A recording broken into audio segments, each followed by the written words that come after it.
Agriculture Minister Clarence Rambharat says with taxpayers spending millions to improve the agricultural sector, farmers have a responsibility to make best use of the incentives offered to them.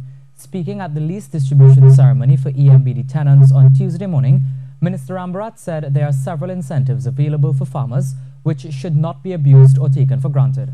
Janine Brown reports. In an amendment to the Income Tax Act, farmers who manage in excess of 100 acres of land can now enjoy a tax break for up to 10 years. Minister Rambharat explained what this means. The profits or gains from that activity would be tax exempt. In other words, no tax is payable, and the tax exemption period is for 10 years. It means that it gives the person an opportunity to develop the farm and operate and sell and so on, without having to pay taxes during the 10-year period. Before the amendment to the Act, which was announced in this year's reading of the 2017-2018 budget, only farmers owning up to 100 acres of land could access this tax break. He said that law was put into effect at a time when 100 acres of land was a considerable amount. But he said today there are rice farmers, for example, who operate up to 500 acres of land.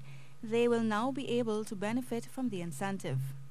Minister Rambharat added that there are several other incentives which farmers enjoy.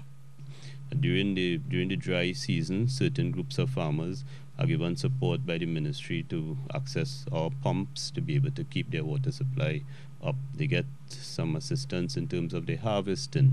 The taxpayers of the country pay to have the rice milled, and they also enjoy a guaranteed price for their product. One incentive which he said has become popular in the sector is the subsidy offered for the purchase of vehicles for agricultural purposes. It's an area in particular where the minister intends to crack down on.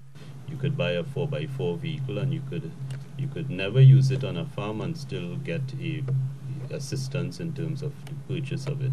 And that is something that we've looked at very closely. We're going to tighten up that particular administration of it and also the monitoring of it. The minister reaffirmed his commitment to the sector but said farmers must also hold up their end of the bargain and use the incentives to maximize efficiency. Janine Brown, C News.